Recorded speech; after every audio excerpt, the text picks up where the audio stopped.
कैसे हो प्यारे बच्चों। आपका स्वागत है आईक्यू ग्रुप की क्लासेज पर। हम आपको ज्योग्राफी पढ़ा रहे थे, इंडियन ज्योग्राफी। और इंडियन ज्योग्राफी में आप क्या पढ़ रहे थे? आप पठार और मैदान वाला चैप्टर आप पढ़ रहे थे। जो पठार और मैदान है, तो वे क्लासें क्या हो गई थी आपके, वे क्लासें समाप्त हो गई थी। और उसमें से कुछ मैदान रह गए थे जो आज हमको समाप्त करने हैं। जो पहले क्लास पढ़ाई थी उस क्लास को हम क्या करेंगे, उस क्लास का रिवीजन करेंगे। और करने के बाद आप क्या कहोगे, आप कहोगे कि करने के बाद उस क्लास को कंप्लीट करेंगे, उसके बाद आगे बढ़ाएंगे। ठीक है, क्लास को आगे बढ़ाएंगे। देखो क्या था, हमने देखा था कि जो मैदान है उसे हम पढ़ रहे थे। मैदान किसे कहते हैं, हमने सबसे पहले क्या देखा, आप कहोगे मैदान, मैदान वाला चैप्टर पढ़ रहे थे। हमने पहले उत्तर के मैदान पढ़े। कैसे पढ़े? उत्तर के मैदान। उत्तर के मैदान में हमने पढ़ा पंजाब का मैदान, गंगा का मैदान और असम का मैदान। उसके बाद आज हमको कौन से मैदान पढ़ने थे, आप कहोगे पश्चिमी तट और पूर्वी तट। तो हमें केवल पश्चिमी तट और पूर्वी तट वाले मैदानों का आज वर्णन करना है। उसके बाद नदियों के बारे में बताना।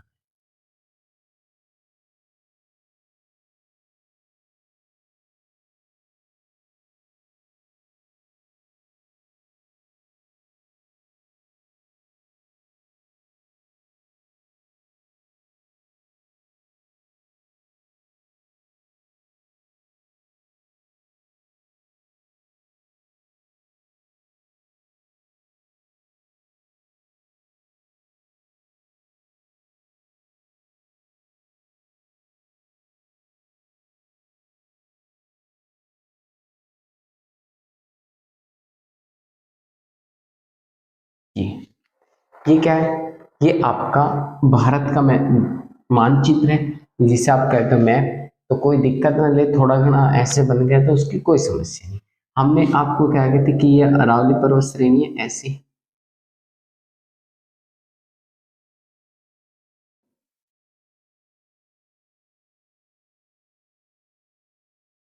ये है भारत की प्रायद्वीप संरचना। अब तो ये आपको बिल्कुल कैसी हो गई होगी, याद हो गई, माइंड में बिल्कुल सेट हो गई होगी कि ये आपकी प्रायद्वीप संरचना है। और इसके यहाँ पर ये क्या है, ये वाले भाग क्या है, आप कहोगे जी ये वाला जो तट है इसे हम क्या कहते हैं, मैदान। इसे हम क्या, कौन सा मैदान कहेंगे? मैं दो दो कलर से करूंगा। इसको क्या होगा, पश्चिमी तट का मैदान। क्या कहोगे? आप कहोगे पश्चिमी तट, पश्चिम तट का मैदान। ठीक, इसके बाद ये वाली जो है, ये इसको आप क्या कहोगे, ये जो रेड से मैं कर रहा हूं इसको आप कहोगे पूर्वी तट।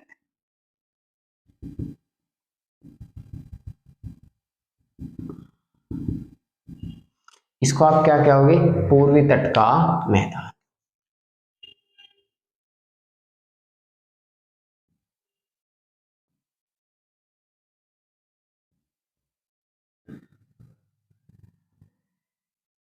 कौन से तट का मैदान? पूर्वी तट का मैदान। अब कैसे बने ये मैं बता दूं। आपका पहला हेडिंग लगेगा जिसे आप कहोगे पश्चिमी तट का मैदान। पश्चिम तट का मैदान।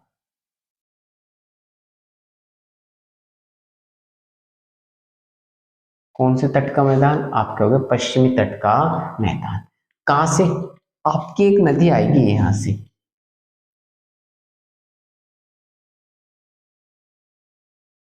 इसे कहते हैं ताप्ती नदी।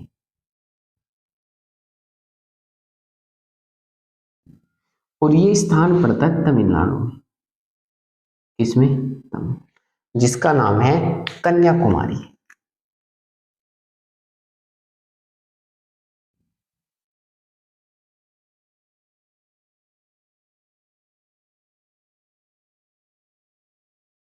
क्वेश्चन नंबर, ताप्ती नदी से लेकर कन्याकुमारी तक जो क्षेत्र है उसे हम क्या कहेंगे, पश्चिमी तट कहते हैं।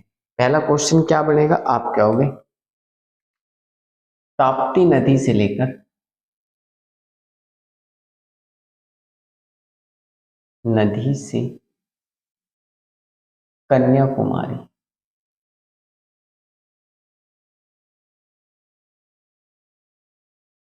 कन्याकुमारी तक जो मैदान है,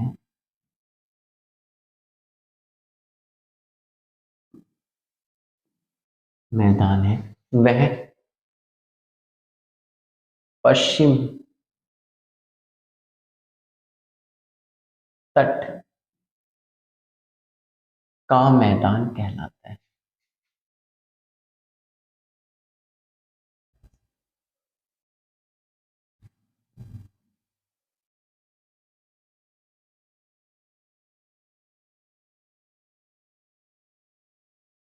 कौन से तट का मैदान कहलाता है? आप कहोगे पश्चिमी तट का मैदान कहलाता है। ठीक, अब इस मैदान को, दूसरा पॉइंट बनेगा, इस मैदान को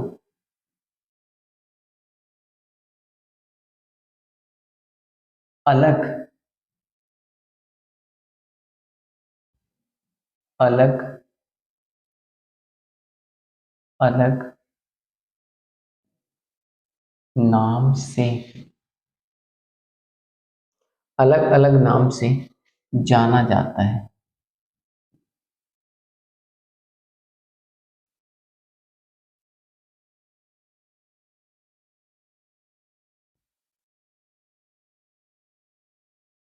इस मैदान को अलग अलग नाम से जाना जाता है। देखो, अब ये पड़ता है यहां पर, दूसरा मार्कर ले लो,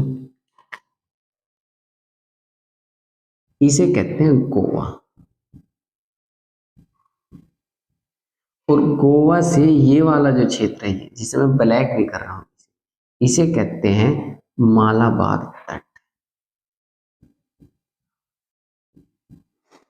मालाबार तट, समझ में? कौन सा तट कहते हैं? मालाबार तट।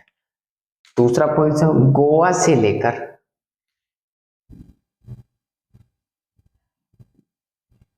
गोवा से लेकर कन्याकुमारी तक,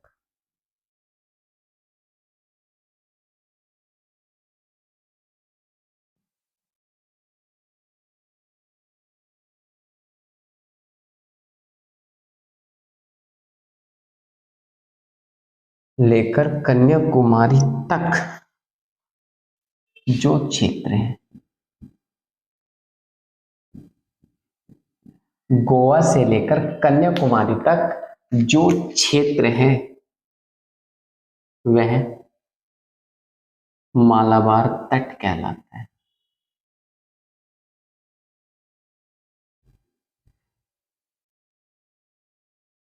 तट,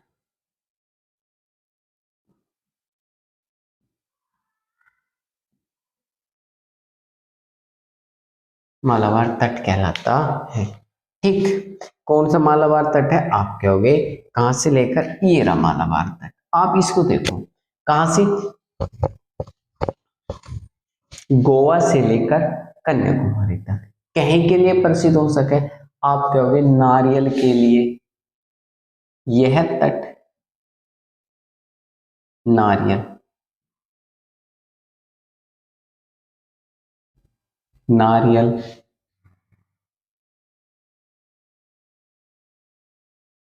या सुपारी,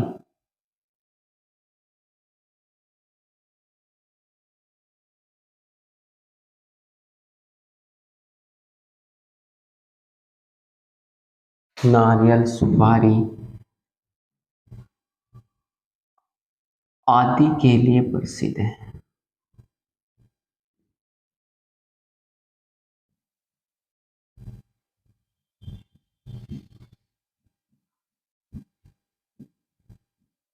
दूसरा पॉइंट, सबसे इंपॉर्टेंट क्वेश्चन, आप क्या होगे, दूसरा क्वेश्चन बनेगा जो वास्को डी गामा, नाम सुना आपने वास्को डी गामा का?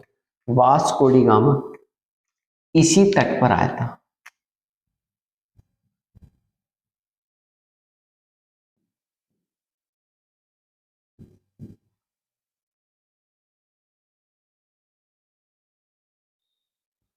वास्को डी गामा भारत में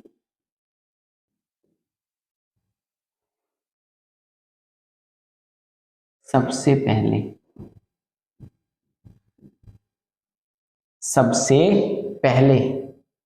मालाबार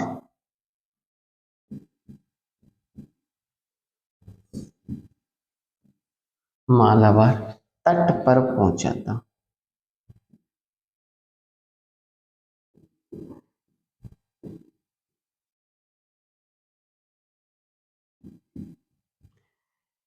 कौन से तट पर पहुंचा था? आप कहोगे मालाबार तट पर पहुंचा था। दूसरा नेक्स्ट पॉइंट, अरे भाई ये क्वेश्चन में पेपर में आता है, नोट बना के जिनको भी मैं लिख रहा हूं वे पेपर में आए हुए क्वेश्चन है, जिनको भी नोट बना के लिख रहा हूं आए पेपर में आते हैं और पूछे गए हैं ना, तो तुम आप उनको देख भी सकते हो। ठीक, जैसे क्वेश्चन आया भारत में मानसून सबसे पहले कहां पहुंचता है, तो आप कहोगे मालाबार तट पर। भारत में सबसे पहले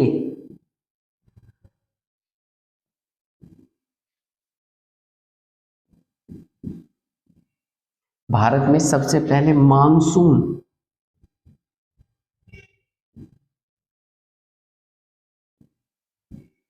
इस तट पर प्रवेश करता है।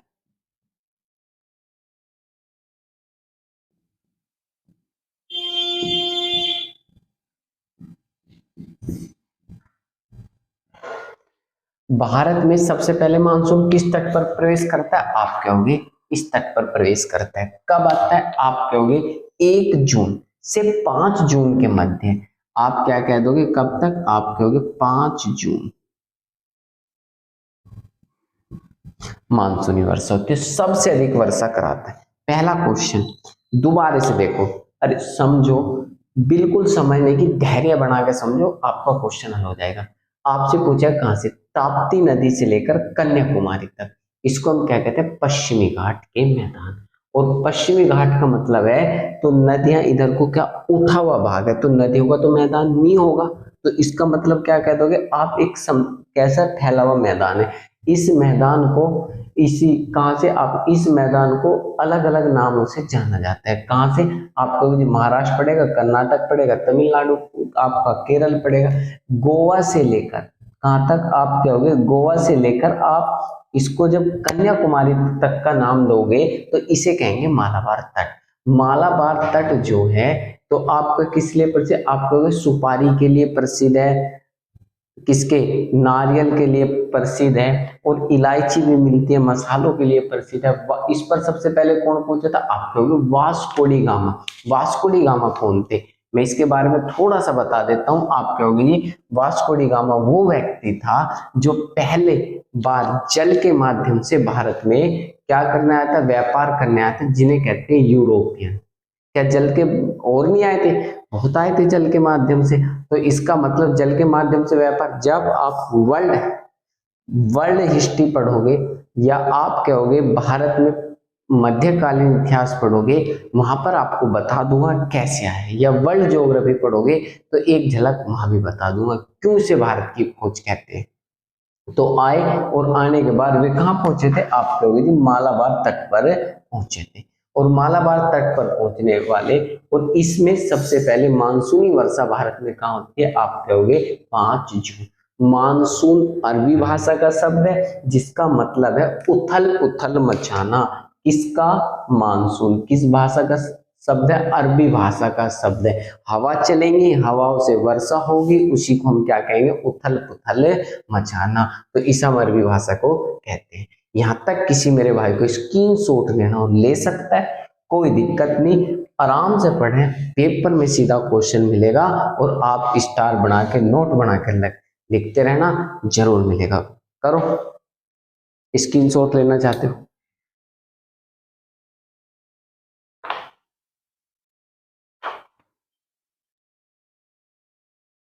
रब कर दे?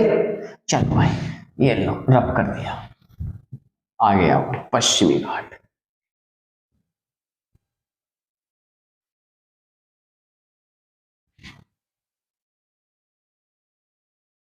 कौन से मैदान?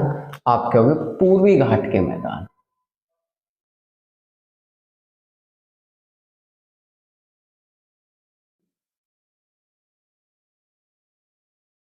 पूर्वी घाट या पूर्वी तट के मैदान, इसे पूर्वी घाट भी कह सकते हैं, पूर्वी तट भी लिख सकते हैं।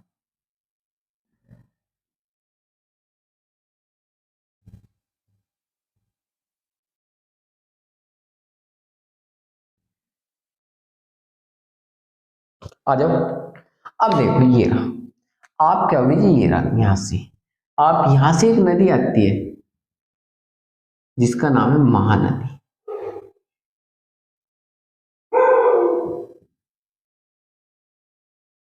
है ना। कौन सी नदी? महानदी। और महानदी से लेकर आप कहोगे कन्याकुमारी तक जो भाग है उसे हम क्या कहते हैं? पूर्वी तट कहते हैं। तो पहला पॉइंट क्या बना? आप कहोगे जी, पहला पॉइंट कहां तक बना कि आप कहोगे महानदी से लेकर, कहां से लेकर? महानदी से लेकर कहां तक? आप कहोगे कन्याकुमारी तक जो है ये, इसको हम पूरे कहते हैं पश्चिम तट का मैदान। पहला क्वेश्चन बनेगा तो उसे आप क्या कहोगे? महानदी से लेकर, महानदी से कहां तक? कन्याकुमारी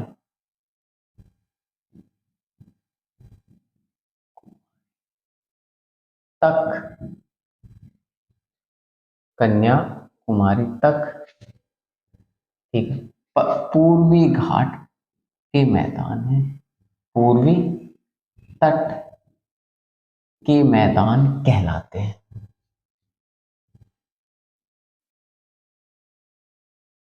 मैदान कहलाते हैं, क्या कहलाते हैं? आप कहोगे पूर्वी तट के मैदान कहलाते हैं। कहां से? तो आपकी एक चीज तो समझ में आ गई, क्या? आप कहोगे एक चीज तो बिल्कुल समझ में है, जो कन्याकुमारी दोनों जगह, यहाँ ताप्ती और यहाँ माही, समझ में आए? तो इसको हम क्या कहेंगे? पूर्वी तट। और दूसरा इसको हम क्या कहेंगे? पश्चिम। अब पूर्वी तट क्या, आपने बिल्कुल देखा होगा कि जितनी भी नदी निकलेंगी, यहाँ से निकले कोई नदी यहाँ से घेर देगी जिसका नाम है गोदावरी, एक नदी यहाँ से निकलेगी जैसे कृष्णा, जैसे फिर यहाँ से निकले कावेरी। और ये अपने में दक्षिण का अपवाह तंत्र है। ये क्या है? दक्षिण का अपवाह तंत्र। ये इसकी सहायक नदी है। सहायक नदियों का मतलब समझ रहे? इसमें गेन तुरंत इसी का चैप्टर है, अगला चैप्टर है नदियों वाला, ठीक है। उसको जरूर पढ़ना, पेपर में जो भी क्वेश्चन है मैं बताता चलूंगा आपको। तो ये क्या है? नदी। तो आप क्या होगे, जो पश्चिमी तट है वो जब नदियां अपना जल लेके जाएंगी तो इसको क्या कर देंगी? काट देती हैं। तो इसका मतलब जो मिट्टी, आप कहोगे पश्चिमी तट के मैदान, वो सॉरी पूर्वी तट, पूर्वी तट के मैदान नदियों द्वारा, नदियों द्वारा लाई या नदियों द्वारा निर्मित,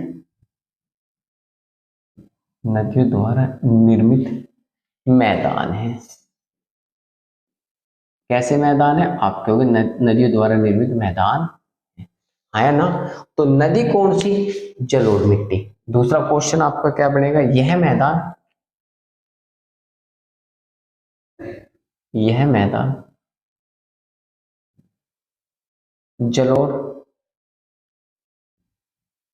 जलोढ़ मिट्टी से बना है, निर्मित है या जलोढ़ मिट्टी से निर्मित मैदान है।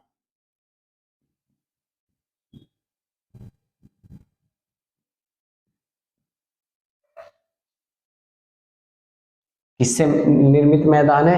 आप कहोगे जलोढ़ मिट्टी से निर्मित मैदान है। नेक्स्ट पॉइंट देखो, किससे निर्मित है? आप कहोगे जलोढ़ मिट्टी से निर्मित है। एक चीज मुझे बताओ, जब जलोढ़ से तो कृषि के लिए क्या होगा? धनी होगा। आप कहोगे इस मैदान में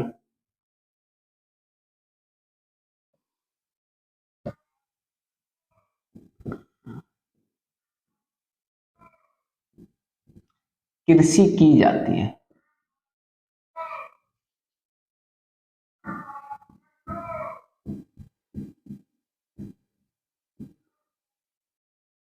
आप कहोगे इस मैदान में कृषि की, जो पूर्वी तट है और पश्चिमी तट है, मतलब ये पूर्वी ये पश्चिमी जो तट है दोनों में अंतर आ गया। ये जलोढ़ मिट्टी का है, इसमें जलोढ़ मिट्टी नहीं है, तो ये उपजाऊ है, ये उपजाऊ नहीं है। आपसे कभी भी पूछ सकता है, आप देखते होगे इंटरव्यू पूछ लेगा बताओ कि पूर्वी तट और पश्चिमी तट में क्या अंतर है, तो आप कहोगे ज्यादा सक्षम तट है क्योंकि जलोढ़ मिट्टी का है, तो इसका मतलब है कृषि की जाती है।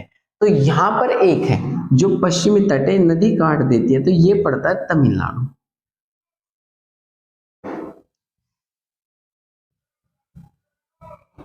तमिलनाडु। और इसमें इसको हम क्या कहते हैं, कोरोमंडल तट।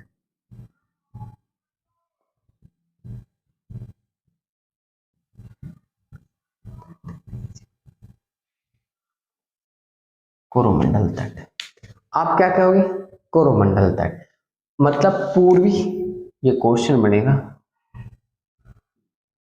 पूर्वी मैदान का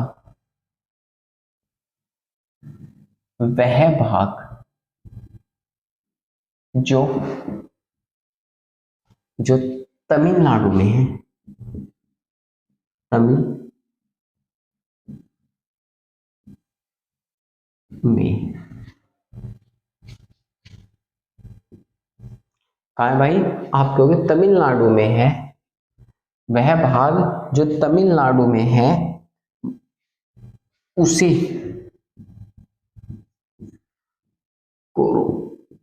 कोरोमंडल तट कहा जाता है।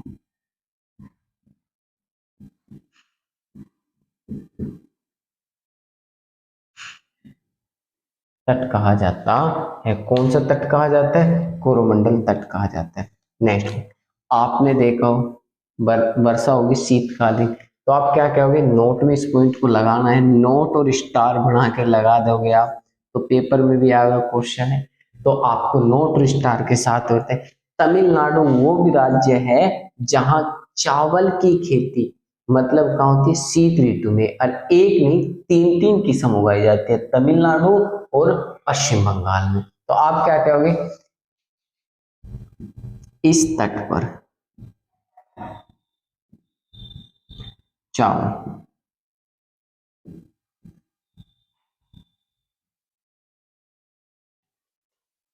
चावल की खेती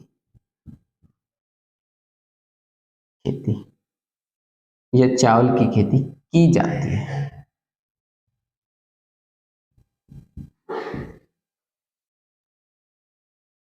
किसकी खेती की जाती है, आप कहोगे चावल की खेती की जाती है। दोबारा से रिवीजन कर देता हूँ, महानदी से लेकर जो क्षेत्र कहां तक फैला हो, आप कहोगे वो क्षेत्र कन्याकुमारी तक पश्चिमी तट कहलाता है। इधर से मैं समझा देता हूँ, साथ साथ देखते भी चलेंगे। महानदी से कन्याकुमारी जो पूर्वी तट मैदान कहलाते हैं, पूर्वी तट मैदान नदियों द्वारा निर्मित मैदान है, मतलब कि जो नदी मिट्टी लाती है उसके साथ जो मिट्टी से मैदान का निर्माण करती है वो कैसा मैदान है, नदियों द्वारा लाई मिट्टी। उसके बाद इस मैदान में जलोढ़ मिट्टी होती है, मतलब जो जल के साथ लुढ़क कर आए वो कैसी मिट्टी कहलाएगी, आप कहोगे जलोढ़ मिट्टी कहलाएगी। जल के साथ लुढ़केगी, लुढ़क के कहीं स्थान पर रुक जाएगी तो जलोढ़ मिट्टी कहलाएगी। और इस मिट्टी की यह मैदान कृषि की जाती है, और इसे तमिलनाडु में ये वाला जो भाग है इसको कहते हैं कोरोमंडल तट। कैसे, कन्याकुमारी, कैसे कोरोमंडल तट, याद रखना है। कन्याकुमारी से में जो है तमिलनाडु में, इसलिए हम उसको क्या कहते हैं, कोरोमंडल तट। और आप क्या कहोगे, मालाबार तट कहाँ पहुंच जाएगा, आपका कन्याकुमारी के पश्चिम। समझ में, तो यहां तक कोई मेरा भाई स्क्रीनशॉट लेना चाहता है ले सकता है।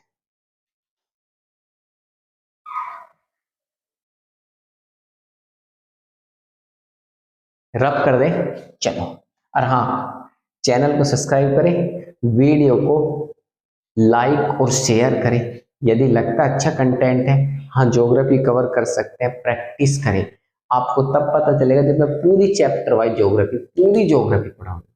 जो पढ़ने वाला बच्चा वो यहाँ से कर सकता है, नोट्स बना सकता है, मैपिंग साथ में चल रही है, इससे अच्छी बात क्या हो सकती है। ठीक है, चलो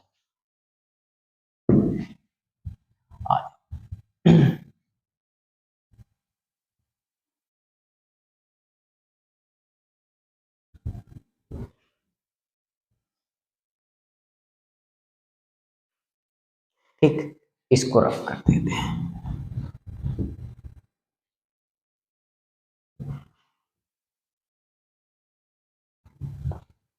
चलो नेक्स्ट चैप्टर आपका अपवाह तंत्र। क्या चैप्टर है आपका? अपवाह तंत्र। ठीक है, अपवाह तंत्र का मतलब होता है, अपवाह मतलब कि जल, तंत्र का मतलब क्या होता है? सिस्टम। सिस्टम का मतलब होता है, आप कहोगे पद्धति। ठीक है, तो आप कहोगे पद्धति या सिस्टम, मतलब कि जल किस तरीके से बह रहा है उसे हम क्या कहते हैं? सिस्टम कहते हैं, या तंत्र कहते हैं, या पद्धति कहते हैं। मतलब कि जब हम जल के बारे में पढ़ेंगे उसे हम क्या कहेंगे? अपवाह तंत्र, सिस्टम। सिस्टम का मतलब कहते हो, आप कहोगे पद्धति, किस तरीके से है। तो आपको सबसे पहले पता होना चाहिए कि हम क्या पढ़ रहे हैं? नदी। नदी कब बनती है? सबसे पहले आपने पढ़ा होगा ग्लेशियर, आप देखोगे ग्लेशियर, और इसी का दूसरा नाम है हिमानी। क्या नाम है? हिमानी। हिम मतलब, हिम मतलब बर्फ। हिम का मतलब क्या होता है? बर्फ। हिम आनी मतलब कि हिम से आने वाली। हिम का मतलब बर्फ, बर्फ वाली, जो मतलब जहां ठोस अवस्था में बर्फ हो उसे हम क्या कहते हैं? ग्लेशियर या हिमानी कहते हैं। जहां ठोस अवस्था में बर्फ पाया जाता है, बर्फ हो, वह क्या कहलाएंगे? ग्लेशियर। आपकी समझ में आ रहा है? ग्लेशियर कहलाते हैं।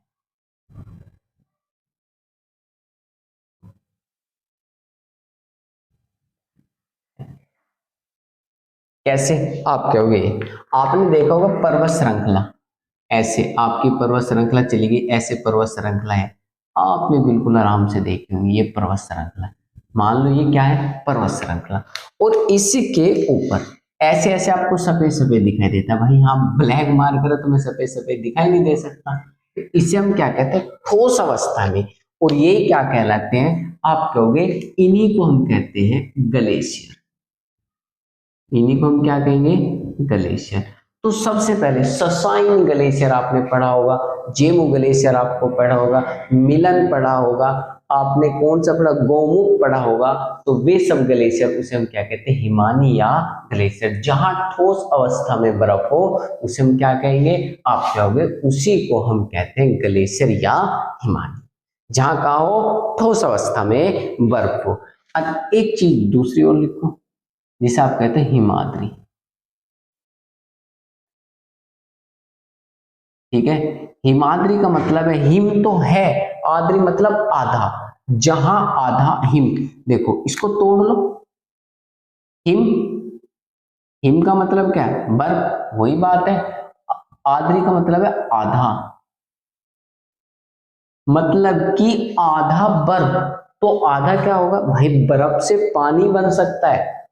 ऐसा कुछ नहीं कि तुम कुछ और बना देते हो, क्या जी हम तो बर्फ से, तो हम क्या बना सकते हैं? बर्फ से पानी छोड़ो, हम तो पेट्रोल बना सकते हैं, आग लगा सकते हैं। भैया लगा सकते होंगे, इस विषय में कोई दिक्कत नहीं, तुम लगा सकते हो, परंतु हम नहीं लगा सकते। तो हम तो क्या बताएंगे? हिम है, और हिम का मतलब क्या है? आद्री का मतलब आधा, आधा बर्फ। तो आधा क्या होगा? जल। तो इसका मतलब क्या होगा? हिमाद्री, जहां पर आधा बर्फ और आधा जल हो, ठीक है, उसे हम क्या कहेंगे, हिमाद्री कहते हैं।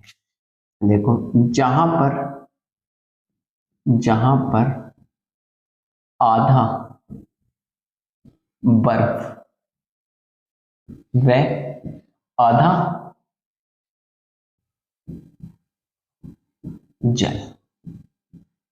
जल हो वह हिमाद्री कहलाता है। हिमाद्री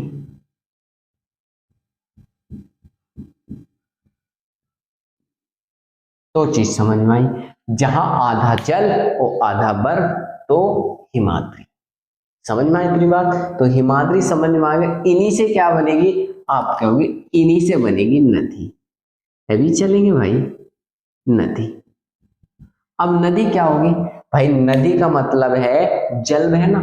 तो जब क्या होगा, जब नदी क्या कर देगी, आप कहोगे जब नदी जो बर्फ है वो पानी का रूप धारण कर लेगा और किसी दिशा में प्रवाहित होगा, उसे हम क्या कहेंगे, नदी कहते हैं। ठीक है, आप कहोगे जब बर्फ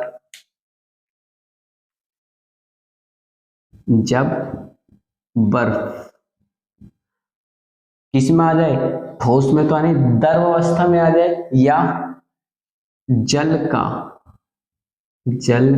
के रूप में आ जाता है, या जल का रूप धारण कर लेता है, आ जाता है, और किसी दिशा में प्रवाहित हो वह नदी कहलाती है।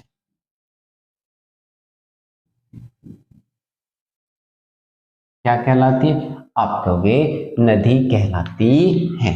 पहले इसे समझो, अपवाह तंत्र, जल पद्धति, मतलब जल किस तरीके से सिस्टम बह रहा, उसको हम क्या कहते हैं, अपवाह तंत्र। डायरेक्ट नदी नहीं पढ़ी जाती कि आओ जी आप कहो कि भैया आओ और डायरेक्ट आप क्या पढ़ाओ, सिंधु पढ़ा दो या ब्रह्मपुत्र पढ़ा दो, ठीक है, ऐसे पढ़ाते हैं।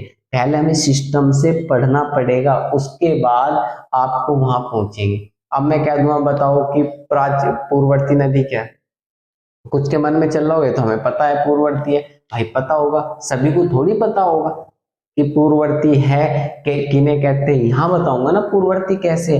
जब आपको पता चल जाएगा नदी किससे पहले क्या होता है, ग्लेशियर। जब मैं कहूंगा ये कहाँ से निकलती है, आप कहोगे शेरमुख से निकलती है, या आप कहोगे कहाँ से निकलती है, आप कहोगे मानसरोवर झील से निकलती है, या गौमुख से निकलती है, गौमुख ग्लेशियर से निकलती है। तो आपको तो पता ही नहीं ग्लेशियर क्या होता है, बस आपने रट्टा मार दिया कि ग्लेशियर से निकलती है, गोमुख से निकलती है। अब गोमुख ग्लेशियर क्या होता है आपको नहीं पता, ग्लेशियर क्या होता है। ग्लेशियर यहाँ समझो ना किसे कहते हैं, ग्लेशियर या हिमानी। हिम मतलब बर्फ, आनी मतलब आने वाला, मतलब वो बर्फ जहां ठोस अवस्था में होगा उसे हम ग्लेशियर कहते हैं। ये कहाँ मिलेगा, ऊंचाई पे। उसके बाद हिम आद्री क्या होता है, हिम प्लस आधा, जहां आधा बर्फ हो। तो इसका मतलब जब आधा बर्फ है तो बर्फ का मतलब है वहां जल होगा आधा, क्योंकि यहाँ कुछ नहीं हो सकता। पेट्रोल डीजल की बात करें तो माइंड से निकाल दिया, वो कोई चीज नहीं हो सकती, ठीक है, तो उसे माइंड से निकाल देना, या कुछ और समझ रहे हो तो इसका मतलब क्या, यहाँ पर आधा बर्फ और आधा जल हो उसे हिमाद्री के। नदी जब पूर्ण रूप से जल का रूप धारण कर ले और किसी एक दिशा में प्रवाहित हो उसे हम नदी कहते हैं। आगे आएंगे नदियों के प्रकार, नदियों को कितने भागों में बांटा जा सकता है, ये चीज आपकी आने वाली कल वाली क्लास में होगी। किसी मेरे भाई को कोई दिक्कत हो तो कमेंट कर सकता है और मैसेज छोड़ सकता है और वीडियो को शेयर करते रहें। तो यहाँ तक मुझे बताओ, किसी को कोई दिक्कत हो तो मुझे बता सकता है, ठीक है। कल नदियाँ चलेंगे, इसके बाद हाँ ध्यान रखें आप प्रैक्टिस सेट में क्वेश्चन खूब करना। यदि क्वेश्चन छूट जाए तो आप मुझे मैसेज करें, मैं देखता हूँ कैसे क्वेश्चन छूट जाएगा। परंतु पढ़ेगा कौन, जो पढ़ेगा वही आगे बढ़ेगा। अन्यथा नहीं बढ़ सकता। कोई शॉर्ट ट्रिक नहीं है आगे बढ़ने की। यदि शॉर्ट ट्रिक होती तो मुझे इसे पढ़ाने की कोई आवश्यकता नहीं थी। सीधा मैं शॉर्ट ट्रिक वही ना बताता जिससे आगे बढ़ते हो। ठीक है, और किसी के मन में आ रहा है कि नहीं लग रही, भैया अपने जोर कहीं और कर लेना। ठीक है, कल मिलते हैं। Okay bye.